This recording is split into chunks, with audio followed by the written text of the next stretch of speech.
The most drama ever on divorce court. Your Honor, I'm here today because Raymond rather play the video games than play with me. I cook, I clean. We can only have sex on special occasions. Here go your controllers. I'm your game. Play with me.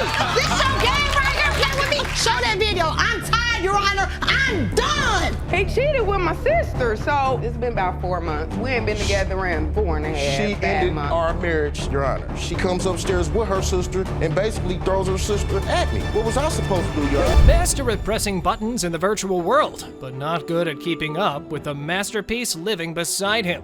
Miss Clay has dragged her husband into court, contending he's a gamer and does not play the role of active partner in their marriage and household. Let's move ahead to the case and find out if Judge Lynn will help them to find their way to the light together. I'm here today with Latricia Clay and Raymond Batiste. The two of you have been together on and off for 5 years. You do have one child together and you both have children from other relationships. You two are in a relationship. That relationship is ending. And Ms. Clay, you want $1,040 for 2 months of transitional support. So the trial begins with a no attention note. The wife stated that Mr. Batiste is a reticent, unaffectionate, and ignorant person, and this has brought their relationship to the verge of divorce. And now she is done with him. Your Honor, I'm here today because Raymond rather play the video games than play with me. I cook, I clean. We can only have sex on special occasions. Here go your controllers. I'm your game. Play with me. This your game right here. Play with me. Show that video. I'm tired, Your Honor. I'm done. However, now was the time to hear Mr. Husband. He admitted all the claims and fanatically reacted the way he doesn't give a damn. And if that testimony was blowing enough, he claimed that his wife cooks a lot.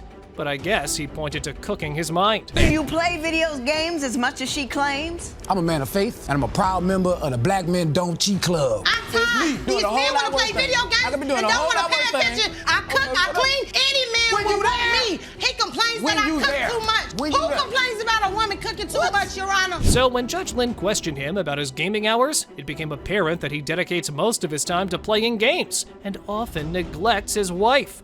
I want to ask him what he swore at the aisle. Despite this, his passion for gaming has left him unemployed. Now, Mr. Batiste, do you play a lot of video games? Yes, I do. How many hours a day do you play? I play about 7 hours, maybe. A day? Do you work? I don't work. You have no job. Oh, mine, not only selfish and ignorant, but the quality of being disrespectful is also added to his character. I must say, as the testimony is proceeding, this case is bringing the screenplay drama, as the wifey asserted that he has taken his ex into the house. Man, who on earth does that? He's very disrespectful. Let me say, Tell me how. Let me tell you, Your Honor, he's so disrespectful. One time he told me that he got his pregnant barber school friend staying on the couch. Who's sleeping on the couch? Man, this is my friend from school. How good of friends are ya? After the shocking reveal, it was disclosed in the court that they have one beautiful baby girl together who Mr. Batiste denies by saying that she looks Hispanic, so she might not be his. But baby mama schooled him like it was her duty. How old is the baby you have together? She's one. She's one. And you know what he said about her? What did he say? That ain't his baby because Let me she tell look you like why. a Hispanic. Stop. What does a Hispanic look like? Baby comes in all different shape, form, and sizes. You can't tell me nothing. It was evident that Miss Clay was hurt in real life, but yet it's not over. Up next, it slipped when his mother died. He asked his ex to join him instead of his wife. What a boy. Have you lost your senses? First games over wife, and now your ex over your wife? This is surely a huge blunder. I don't know the date, but he called me crying saying my mother passed. May she rest in heaven. His mother passed. I asked him because his mother lives in New Orleans. I said, do you want me to go with you? I got your back. I'm here for you. You know what he tells me? Well, about that, I asked my ex-girlfriend to go with me to the funeral. Even though it was obvious that he was a deadbeat, the spouse told another aspect of his cruelty. She told the court that he wasn't even there for the baby's birth.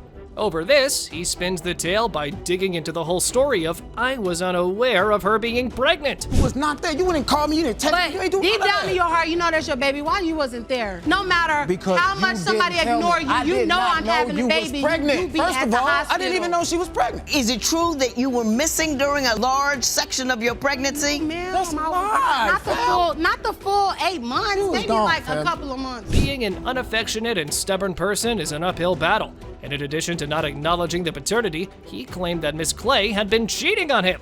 She was on different dating apps. Huh.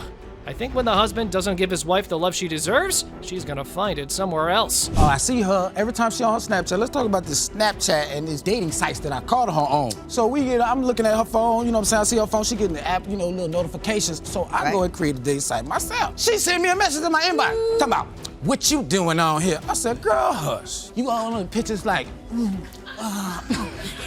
and all that crazy stuff. Nevertheless, the wife testified that Mr. Batiste added turmoil to their relationship.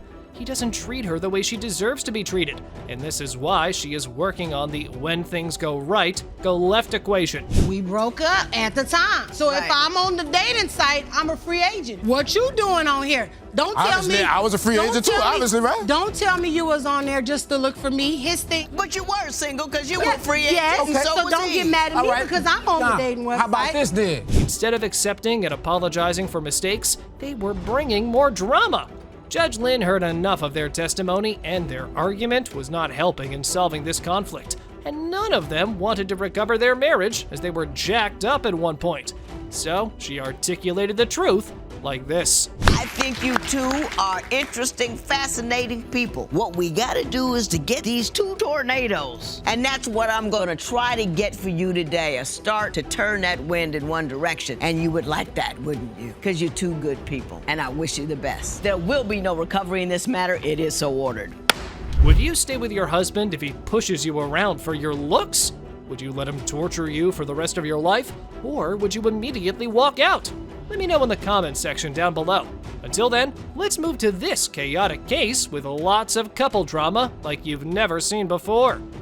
Miss Shelley claimed that Mr. Edward is the bully, and he had given her the idea of pursuing a stripper profession so he won't have to earn money. This is the matter of Shelley Encinas versus Edward Stearns. I'm advised this is a common law marriage. There are 2 children of this marriage and one of a previous relationship. Shelley has custody of the children. You're fighting over a prized 1971 Chevelle. I'm also advised that there have been a number of problems in this marriage, including physical abuse, Edward forcing you to be a stripper, and criticism for your weight. The trial begins on a bullying note. It turned out Edward's wife's weight is the problem for him, and he told her multiple times that he would leave her because heavy-set women do not attract him. This is just arrogant and hurtful. What does he say to you about the weight? I'm overweight, I need to lose my weight or he's leaving. He'll ask me almost on a daily. Prior to us even being together, she knew that anyone that knows me knows. Like I told her from the beginning, I've never been attracted to heavy-set women. I don't knock them, I mean at them, but for my personal preference. Even after being together for 9 years, the husband is consistently trying to back off just because of her weight gain. Appearances are God-gifted, and no one can change it. But people like this man are true demons. His excuses for stepping are just ridiculous, like him. We've been together 9 years, going on 10. Did you We've known did each you other listen prior to your that. marriage vows carefully? If I'm not mistaken, they said for better, for worse. So perhaps her weight is the worst part. Whose idea was it for you to become a stripper? His in the very beginning. How did he approach you with this? I mean, what did he say that could convince you to do it? He whines a lot. He whines? Yes, he whines, and he'll sit there and basically badger you until you finally fine, just shut up. I'll So do he it. badgers. Oh my! The husband told her to be a stripper, and she did it! Even after this, he's cutting her off. I think his mind is not in the right place. To make himself free from his responsibilities of not earning money for the house, he made her pursue a cheap profession. Did you become a stripper? Yes, I did. Just If it so would- you could make money? Yeah, he wasn't working at the time, neither was I, and he talked me into doing it. Not only were stripping and bullying involved in their relationship, but it leveled up to domestic violence. It was slipped that Miss Shelley punched Mr. Edwards once in the argument. Oh my! What kind of incidents are they bringing up here? Please, someone call a psychiatrist here. I was raised in a very abusive household. I am the aggressor. When I get mad, when I get angry, I cannot control my anger, and I will lash out at him. I'll throw things at him. I've walked up and punched him in the mouth. He backhanded me and broke my jaw. What stopped? Me. I stopped going at him. I've learned to control my anger more. Nevertheless, the man was stuck on her appearance. He was consistently bullying her for her weight, even in the court. And it was evident that obese weight brought heavy turmoil in their relationship, and things went wrong for them. But Judge Maybelline enlightened him like that. Once she started gaining weight, I started telling her, I told her, why don't you go for a walk? Why can't you look at her person and her heart and her spirit and find something good about her and stop focusing so much on this weight? I mean, you're obsessed with it. If you were to ever get overweight and you're not beyond it, you're a young man now, you haven't hit 50 yet. So I'm here to tell you, you're about to get there. And finally, the judge dismissed them both and schooled them on the things needed to hear and learn. She told Miss Shelley to learn to control her anger, while it was obvious that Mr. Edward needed to stop being materialistic immediately. So they both need counseling, as there's no recovery in their matter. When you can learn to control your anger, that makes you a better person. And when you can learn that weight is not what makes you good, but it's what's come from the inside that matters. You need to understand that life is more important than what your weight size is. Learn to be more obsessed with what kind of person we are. A blissful relationship takes a distressing turn. Maisha dragged her husband to court, accusing him of cheating on her with her friend, and even with one of her sisters. She further contended that Mr. Selleck is a deadbeat dad and treats children very oddly. Meanwhile, Mr. Anderson asserted that his wife is plagued by insecurities, and he is sick of her. Let's move to the testimony. The two of you have been married for 2 years, and you have two children together, or at least you're sure about one and not the other. You have doubts as to whether or not your youngest child is yours. We have given a DNA test, and we do have the answer to that, and we will let you know before you get out of here. The case started with the wife's testimony. She stated that her husband is a selfish homewrecker who doesn't even spend money on his babies. He treats them like they're not his. That sounds cruel. Who does this with their kids like this? He's the most selfish and stingy person I have ever met. The kids outside, they hear the ice cream truck coming. So they run up to him, Daddy, can we get $1 for the ice cream truck? I ain't got no money to waste on the ice cream truck and didn't give him $1. Marianne has his first birthday party. We both go to the store. He don't pay for nothing. When Judge Lynn asked him about Miss Washington's testimony, he denied and asserted that she's made up the whole story out of spite and that he has done nothing like that ever. And she has put bleach on him because of financial reasons. A day before she even asked for the diapers, my kids walked up to me and said, Daddy, can we have $1? I went in my pockets, I gave it to them, and they went to the ice cream truck and they got their ice cream.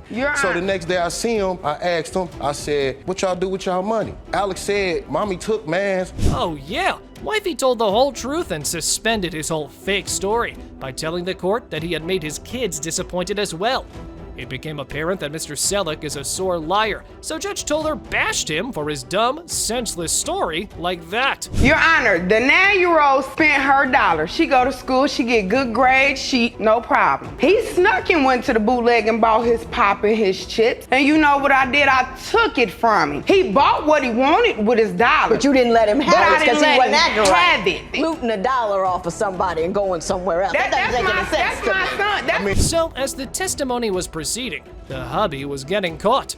But up next, Miss Maisha dropped the bombshell by narrating the bleaching incident.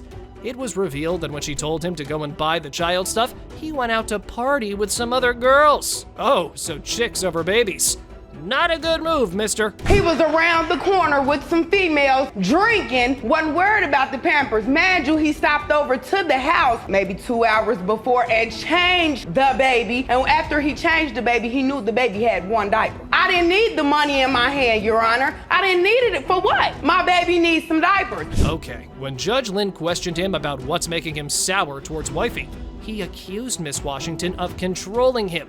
He stated that she's insecure and has insulted him in public, and this habit has made their marriage even worse. There was a time we had went out in public. They would speak to me when they see me. You look nice today, blase. So she's right there. If you trust me, why get mad when the next compliment your husband? Where you know her from? Well, I grew up with her. I went to school with her. However, the baby mama told her side of the story, and she told the court that he does not like introducing her to his acquaintances and ignores her every time. Huh, that's reasonable. Why would you not tell people about your wife standing next to you? If we together on the outing, schoolmate, whatever, see you, somebody from back in the day see you. You stand here, you let her do all this compliment, and when do you introduce me? When do you introduce me? Further, it slipped out that once she snuck out on his phone, found some text messages from other females, and that resulted in throwing water on his face. Hey folks, am I watching a daily soap here? What's wrong with these people? One night, I was asleep. My phone was next to me, so she decides to sneak and go through my phone. So she runs into some old text messages on my phone from some females. I woke up to cold water threw on me. All right, so the cheating part comes up. Maisha told the court that Selleck is a compulsive liar and a cheater. He's been sleeping with one of her sisters, and he looked comfortable with the accusations and said that she threw her sister on him, so this is not his fault. Oh, so whose fault is this now? He cheated with my sister, so it's been about 4 months. We ain't been together in 4.5 She bad ended months. our marriage, Your Honor. She comes upstairs with her sister and basically throws her sister at me. What was I supposed to do, Your Honor? Yeah, that was really below the belt. I mean, imposing your wrongdoings on your wife? Things were over for this couple. I mean, who could reconcile after such humiliation and betrayal? The only thing left here was to wrap things up for good. Come on, Judge, what's your decision? I cannot fix the level of chaos that you two have going on over there. You can't live together, it is clear. You gotta be rational and reasonable. You gotta get a gig, get off the internet, off the corner, whatever you're doing. It's gotta be like job one is getting a job.